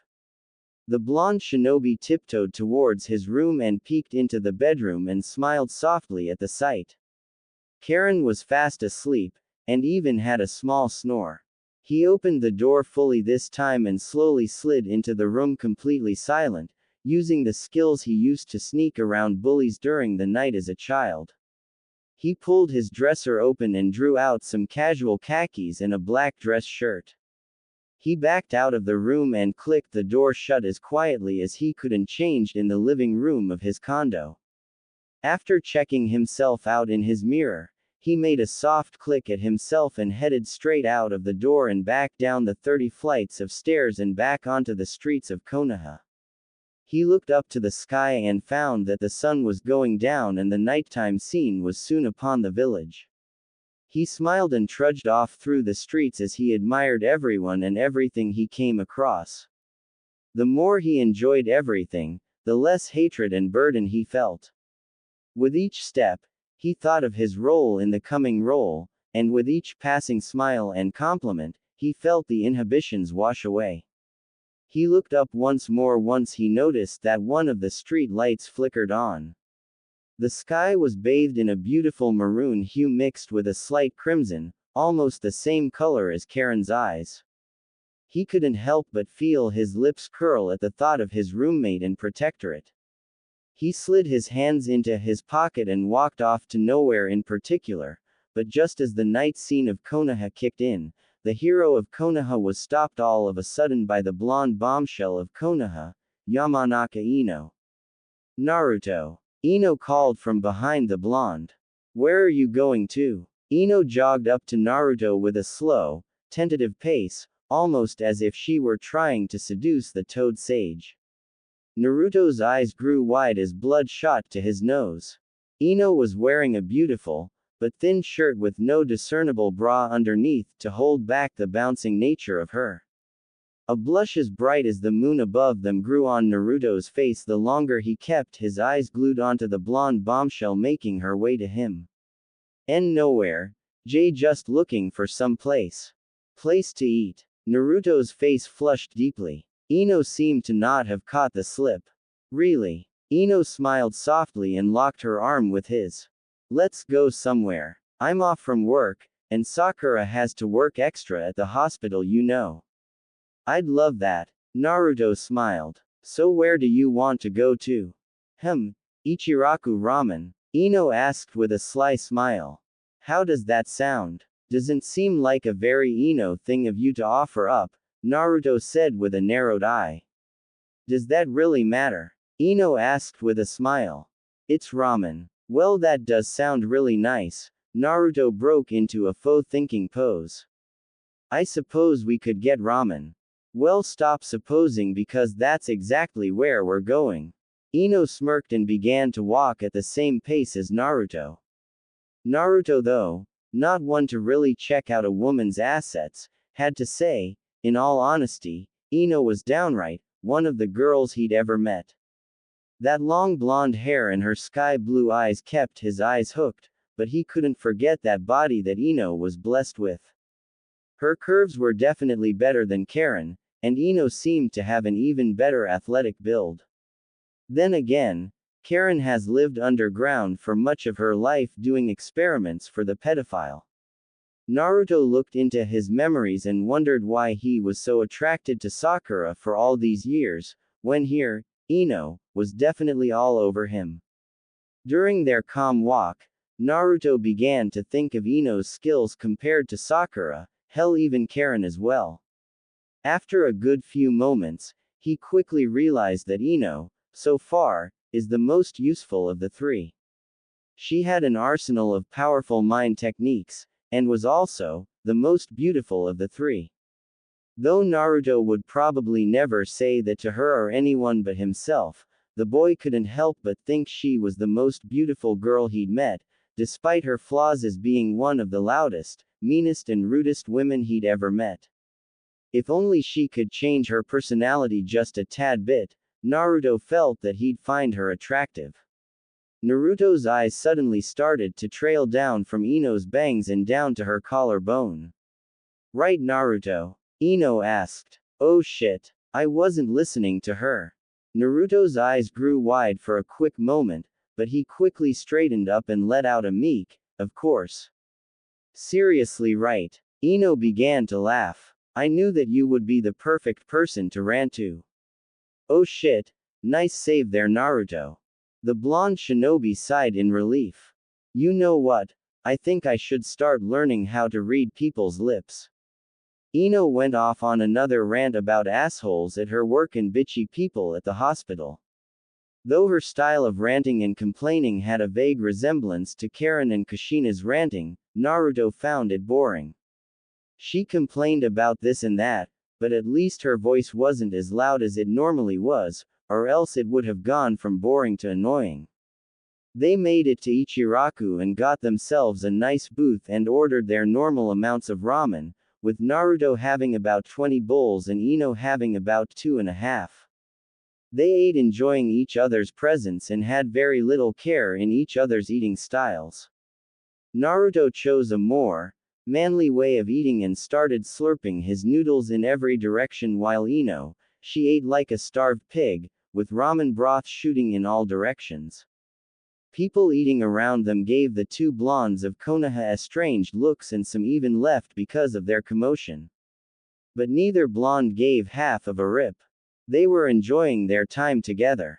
Once Naruto finished his bowl, he slammed it down, pretty much at the same time Ino had finished hers. Naruto and Ino looked around awkwardly and found that everyone was staring at them. Ino and Naruto's faces grew hot and red from embarrassment and the two turned to each other. Within moments, The two burst into some heavy laughter. Their laughter was contagious though. One by one, the people of the restaurant began to laugh with the two blondes. But it died down by the time the two blondes were on their way down the street. It was a surprisingly cool night, compared to the normal temperature that summer nights would be in the Land of Fire. Naruto and Ino were close together and stayed in a comfortable silence reigning between them. The different stores were bright and open for the various people still walking around at this time of night. Looking up, Naruto found that the sky was clear and the stars of the nighttime sky were twinkling brighter than what he'd ever seen before. The bright crescent moon high into the sky, shining down onto the village with what little light it gave. Naruto looked back down to the blonde he had in his arms. Ino had her head leaned into his arm as they walked. Upon her face was a great smile spread across her face. Her white teeth glinting with each light they passed by. Hey, wanna see something? Naruto suddenly asked. Sure. What is it? Ino asked, but before she could continue, she was swept off of her feet and the two blondes took off through the rooftops of Konoha. Ooh, Karin was surrounded by grass, lots of grass. It almost reminded her of her homeland. The soft blades tickling her smooth skin with each breeze that flittered by. Karin shut her crimson eyes and stared off into the bright, beautifully cloudy blue sky and smiled at the warmth coming down from the sun. Its rays pounding through the cool breeze, warming her. She smiled even brighter when she sensed the amount of peace radiating off of Naruto from wherever he was. It was making her dream even more heavenly than what it would normally be. His happiness made her dreams what they were. His happiness soon started to take shape and Naruto began to form in her world. He was wearing a gray t-shirt with black jeans and some sandals. Naruto plopped down onto the grass below with a basket in his hands. The boy smiled softly with the same foxy grin that Karin had begun to love and began to remove the contents of the basket. Naruto motioned for Karin to move. Once she did, the blonde threw out a large blanket and started placing food onto the blanket: rice, chicken, turkey, pork. It was beautiful to Karin, but Naruto of course didn't stop there. He drew out a small wreath of violets and slowly slid them onto her head. Damn, Naruto must be really happy. Karin thought to herself. Never had something like this happened before. Sure, Naruto's chakra was peaceful and loving, but never had it been like this. Karin's heart beat faster as the dream continued and Naruto began to do things that Karin had always wished her dream man would do. Naruto reached out and gently caressed her cheek, feeling the burning hot blush forming on her face. Karin shook nervously with her mouth agape and shakingly pushed her glasses back up. Her breath hitched when Naruto tilted his head, allowing his hair to feel the full force of the incoming breeze. A sudden burst of peace shot from an outside source, most likely Naruto, and the scene began to grow warmer and it made Karin's heart beat heavily. Naruto suddenly grabbed Ino and crashed his lips upon hers. His hands were holding her arms, keeping her close to him to make sure that the redhead doesn't break away too early. The kiss was a simple one, even though both have had many kisses before, this one to Karin felt special. Maybe it was the overflow of happiness from her idiot roommate. Or maybe this dream was just a parallel to what she truly wants from the blonde. But the sky suddenly darkened. The grass began to wilt and the trees around them burst into flames. Thunder boomed in the cloudy sky, but no rain fell. From the flaming forest came a spiky-haired boy with red eyes. Karin's own crimson eyes sprang open with fear, but Naruto shot to his feet and got ready to defend the girl. Naruto, Sasuke said, "What are you doing with my dumpster? She's no longer yours to toy with, bastard." Naruto growled viciously. Defending a whore? Sasuke burst into laughter as he unsheathed his sword. That's new. What happened to the oh-so-wonderful Sakura-chan? Nothing happened. Why do you think I'm with Karin? Naruto simply replied. The blonde drew out a kunai and hunched over in a battle stance. Kami Naruto. Sasuke laughed just a bit more and stretched his sword-wielding arm. She's a useless whore. I'm surprised that she hasn't left you yet to sleep with the rest of the shinobi corps. Screw you, Sasuke. Karin screamed. I'm not like that. Oh really? Sasuke smiled devilishly. Would you mind if I went ahead and told the dobi of our team's knights? Don't you dare. Karin screamed as tears formed in her eyes. What the hell are you going to do, Karin? Sasuke asked with a smirk. Suck me to death. Leave me alone, Sasuke. Karin fell down and gripped her head. But her fingers felt the soft flower petals wrapped around her head. I am no longer yours to mess with. Yeah, Sasuke. Naruto shouted. Leave her alone. She is not a part of our battle. Leave her out of this. Oh but Dobi, she is a part of this fight. Sasuke smiled and activated his Mangekyo Sharingan. Anything you will come to love or already love, is automatically included in this. The first thing I'm doing after I kill you, I think I'm going to rebuild my clan starting with the red-headed masturbation sheath that you just so happen to be defending. I will kill you if you touch her. Naruto roared. The Kyuubi's chakra began to pulse out of his body, sending frozen shivers down Karin's back. She saw it. It flashed in front of her. It was glaring at her, studying her. Those horrific red eyes. The spiritual soldier of Sasuke's Susanoo grew and formed around the Uchiha and swung for the blonde Jinchuriki. Naruto saw this and sped forward with red chakra exploding off of his body. Naruto jumped forward and slammed a Rasengan into the Susanoo, but the spiritual soldier didn't budge and withstood the attack, and slapped Naruto away and into the dirt. Sasuke burst into laughter and lunged forward and stabbed his Susanoo blade into Naruto's chest. The boy's scream reverberated in Karin's ears. Karin, run! The blonde managed to croak out. The redhead began to run. Her sandals crunched the blackened grass and scorched ground. Tears were running down her cheeks. She looked behind to see Sasuke walking with the same facial expression he had when he fought Danzo.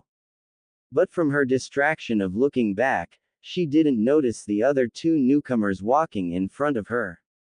Once she turned back around to face forward, she ran into a large man with orange hair and a skinnier and shorter man with straight white hair and shark-like teeth. Karin recognized them immediately and began to back away. Seeing that Sasuke was still a long ways away, she chose to make a run for it towards the east or wherever running to the right led to, just as long as it got her away from them. But before her she could actually start running, Jugo shot forward with his arms sand wrapped them around the horrified redhead. Karin kicked and swung her arms around, causing her glasses to fly right off her face. Everything lost color and everything bled into one, causing her vision to turn blurry, almost as if she were blind. Jugo slammed her into the ground while Suigetsu began to work on getting rid of her pants and shirt. She was about to fight back, but Jugo punched her in her gut, forcing a large blob of blood from her mouth and back onto her face. Karin flipped over and tried to crawl away, but Suigetsu grabbed her legs and forced them apart to reveal the clean-shaven and overly used vagina of Karin's. Sasuke laughed viciously and pushed Suigetsu away. I like that you kept your shaved.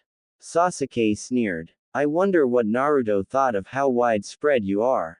Damn you, Sasuke. Karin shouted. What he thought of my body is not of your concern. Ah, was he not impressed? Suigetsu burst into laughter. That's not what he thought. Karin cried. He doesn't think of me as a whore. He's not like you. Well, of course he isn't like me. Sasuke unzipped his pants. I'm not dead. But just before he could enter, everything turned black. Karin felt around and realized that she was no longer in the grassy plain that she once was, but instead she was on a cold and hard floor. She reached over looking for her glasses, but she couldn't find them. She was terrified and she was missing her jacket. She could feel the wind slipping against the bare bite marks drawn up and down her arms and across her chest. But the thing that really terrified her was that she couldn't sense anything. She was literally blind to the world outside. She began to crawl around with tears falling down her face. Within moments she just stopped and began to hyperventilate, hoping that somehow Naruto would find her in time. Ooh, I had fun. Ino smiled softly as she slowly leaned her head onto Naruto's shoulder. I had a lot of fun, Naruto-kun. Hey, I did too, Ino-chan. Naruto leaned back and smiled softly at the twinkling stars in the sky. Ready to go home? Definitely. Ino smiled and was pulled up to her feet by Naruto. We should do this again. I look forward to. Naruto's eyes suddenly changed into his sage mode. People's chakra signatures and emotions flooded his mind and system. But there was one that made his heart crumble. Karin was terrified of something and her chakra seemed to be in distress. The boy took off without another word and jumped off of the Hokage monument and down towards the rooftop of the Hokage tower. He jumped as far as he could and landed just a few blocks away from his home and continued on his path until he landed on the balcony of his floor. He could sense it. Karin's fear. Karin's pain was palpable and filled the hallway with despair.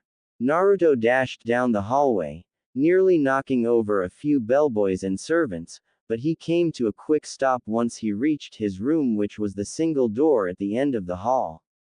He kicked the door open only to find that all of the lights were flicked off and the furniture, from what he could see, was overturned almost as if someone had broken in. He stepped in, but a small crunch was heard. He looked down and found Karin's glasses beneath his foot, shattered beyond belief and with one of the arms of the glasses broken off, revealing a 2-inch long serrated blade. Naruto's ears suddenly perked up when he heard sniffling through the darkness of the room. There were footsteps that sounded from behind and apparently Ino had followed Naruto. She quickly reached in and flicked the lights on to reveal a jacketless Karin curled up in a fetal position with tears pouring from her eyes. Her eyes, though, were filled with so much fear and pain that Naruto had trouble looking at Karin. Naruto turned and nodded at Ino, with the blonde girl quickly getting the message and charging ahead and grabbing Karin's coat off the floor and wrapping it around the redhead. Once Karin was clothed once more, Naruto bent down and hoisted her up in a bridal style and held her close to him. Karin slid her hand onto Naruto's chest and felt for his heart. The girl was mumbling incoherently and seemed to be in a daze, but Naruto's amazing chakra began to fix all of Karin's problems. Karin's breath began to slow down and soon enough it was a manageable pace, but she kept her hand pressed against Naruto's chest. Soon enough she was holding his shirt with a death grip, not wanting him to let her go. Ino, can you heal her up a bit? Naruto asked as he walked over to his bedroom. She needs it. Naruto bent over and led Karin out onto the bed and carefully spread her legs out and straightened them out on top of the blankets. But just as Naruto was about to leave, Karin reached out and grabbed his hand and pulled Naruto towards her and gripped him tighter than before. Naruto looked down to see the unbelievable pain in her eyes. Please, don't leave me. Karin shouted as she buried her head into his arm. Just, for tonight, stay with me once more. Naruto sighed softly, then looked to see Ino with a gaping smile spread across her face. Naruto nodded and was replied with a pat on the shoulder by Ino. The platinum blonde left the room and slowly shut the door, leaving Naruto with the weeping Karin. Don't you worry, Karin. Naruto smiled and slid her over to accommodate some space for himself. I made a promise to you. I promised that you'd never feel hurt again. Once he was comfortable, Karin turned over and rested her hand onto his chest and immediately went back to sleep. Naruto soon enough was starting to get claimed by the wonderful spell that was known as sleep. Karin rested her forehead onto his shoulder as she fell deeper into sleep and Naruto rested his chin onto her scalp. Within a few minutes, the two of them were snoring like a loving couple enjoying a blissful sleep. At least that's what it looked like to Ino. Karin awoke to the smell of sizzling meat and cooking rice. With the events of the night before completely erased from her memory, she reached over expecting to find her glasses. She clicked open her glasses only to find cracks in the lens and duct tape being used to hold one of the arms to the rest of the glass's body. She looked around nervously and looked for the warmth that filled her dreams, but it was nowhere, until, suddenly, her senses were exploded with the wondrousness of Naruto's chakra. Her mind calmed. She rubbed her bare arms. Wait, bare. Karin looked down in distress when she realized that her arms were for the entire world to see. She looked at the bite marks and felt tears forming in her eyes, but she realized that it was too damn early for tears and crying. She shook her head and slid herself from the bed and trudged out of the room and to wherever the smell was coming from. But what she saw made her heart hurt slightly. It was Ino and Naruto cooking in the kitchen together with big smiles on their faces. Karin felt his happiness and realized that he was genuine, but Karin was wary of the Yamanaka. Even though Karin and Ino had become somewhat good friends, Karin didn't feel comfortable with Ino being with Naruto. But after doing a scan of Ino's chakra, Karin felt satisfied and realized that Ino was sincere with her emotions towards Naruto. The two were giggling like idiots and insulting each other's cooking skills, that is, until Karin made herself known to the two laughing blondes. "Morning, you two," Karin said. "Oh hey." Naruto smiled and walked over to Karin and grabbed her for a tight hug. "You feel better?" "Never better, I guess," Karin replied meekly. "Can you two tell me what the hell happened to my glasses?" Naruto took a seat and motioned for Karin to do the same. The redhead was slightly confused but complied anyway. Naruto took a deep breath as did Ino. "Well, what happened last night?" Naruto began. "Naruto was out last night and I just happened to run into him," Ino suddenly said. "But, during a friendly dinner, Naruto went into sage mode and felt your pain and sorrow or something like that. When we came here, Naruto found you on the floor in a fetal position crying your eyes out. Naruto upon entering, consequently, stepped on your glasses, crushing them." Oh, Karin's eyes were wide. "It must have been one hell of a nightmare then, huh?" "Yeah," Naruto replied. "But there is something that Ino and I have been wondering." "What is it?" "Those bite marks all over your arms and chest," Ino said. "Where the hell did they come from?" "I have a special healing ability that if an injured person were to bite into my skin and suck up my chakra, they'd heal from any injury." Karin sighed. "I wanted to keep it a secret." "So are those all from Sasuke?" Shut up. They are not all from Sasuke." Karin roared in a Sakura-esque way. Whoa. Calm down, Karin," Naruto rubbed his ears. "No need to get loud. I'll get as loud as I want, baka." Karin howled, just before she lodged her fist into the back of his head.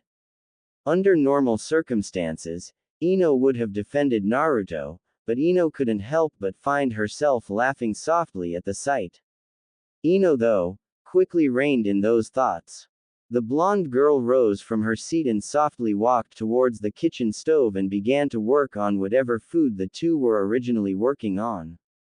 "What is this feeling I'm sensing from Ino?" Karin pushed her glasses up the bridge of her nose. "It's almost as if she's jealous of me. That damned redhead."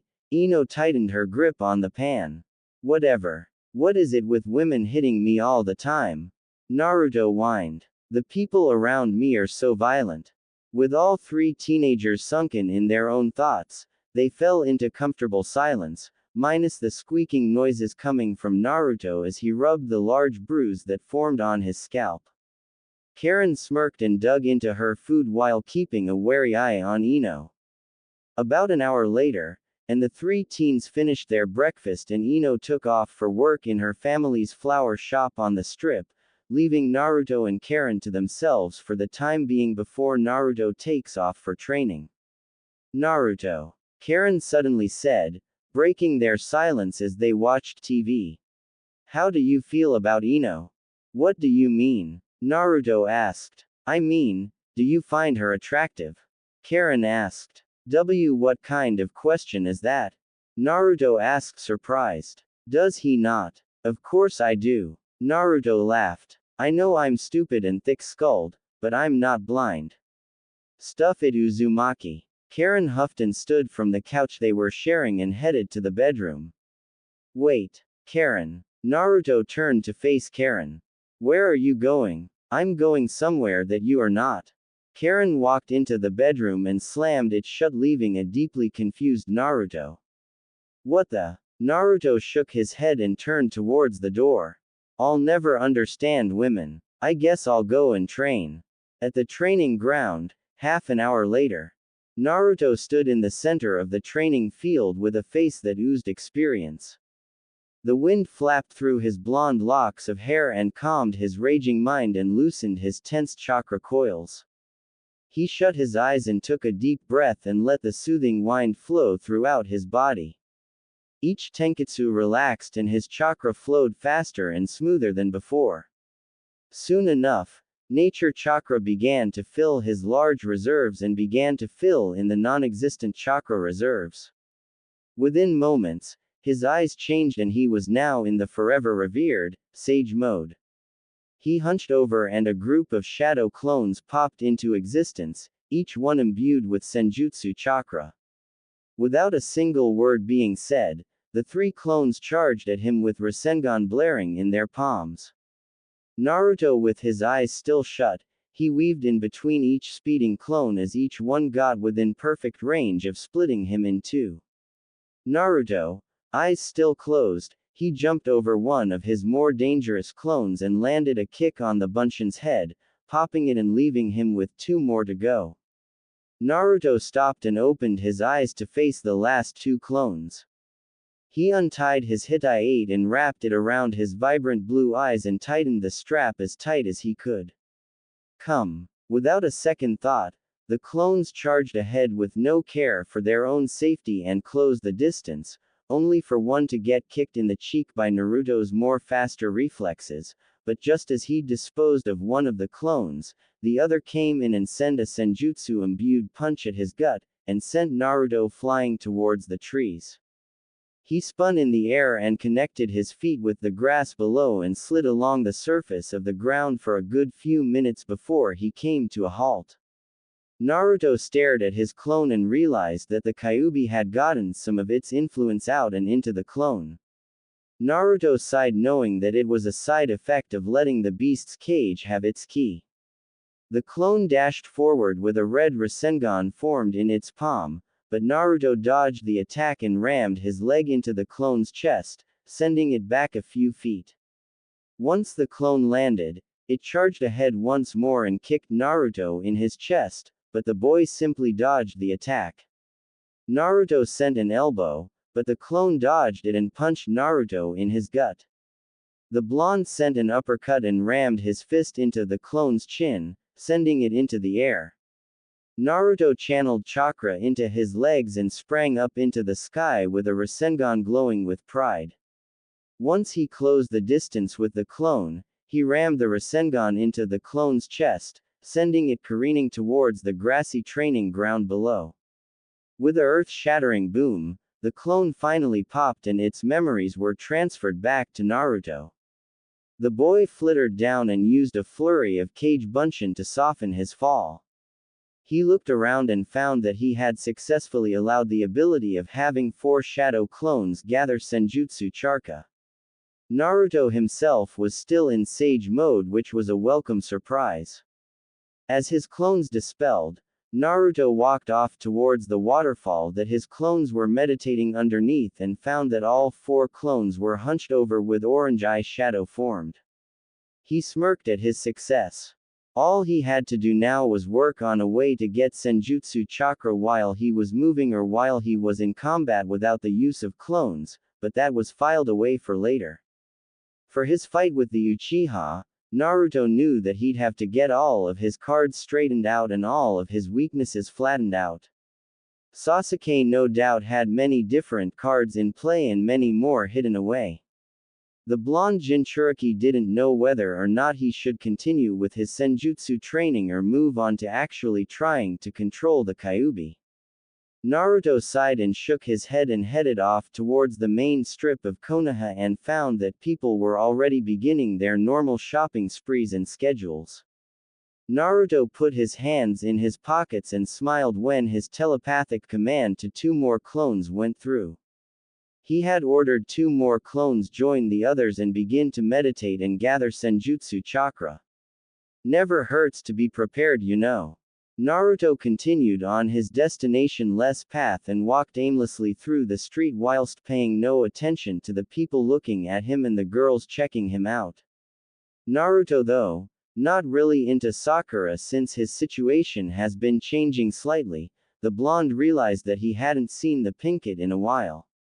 Karin had held him up for most of those few weeks and now Naruto felt a strange feeling in his chest whenever he was with Ino. Naruto smiled softly. She was kind enough to even fix up his living room while he slept with Karin. There had to be a way to pay her back, he thought. There had to be one, right? Shaking the thoughts from his head, Naruto trudged down the street towards Ichiraku Ramen, but sadly, found that the line was too long. Surprising, really. Naruto spun on the heel of his foot and headed off towards another restaurant that he frequented whenever he was with Team 10, Yakiniku Q. Good thing it was just a few blocks down. The blonde hero shrugged and headed down the road without a single care to the smiles directed his way. For just a moment, Naruto thought of what would happen should the war begin anytime soon. Naruto thought of the chaos that would ensue, he thought of the damage that would happen, and most of all, and the deaths that could possibly happen. No, he told himself. No, I won't let my friends die. Never. It'll be pretty hard for that runt, the Kyuubi rumbled from within. Don't listen to him, Naruto-kun. Kushina suddenly said from beneath the terrifying bass of the Kyuubi's voice. He's just a little mad. A small smile grew on his lips. His mother was real and his mother apparently lived within his mindscape. Although that doesn't sound healthy, it was completely healthy. Naruto first met his mother by complete accident.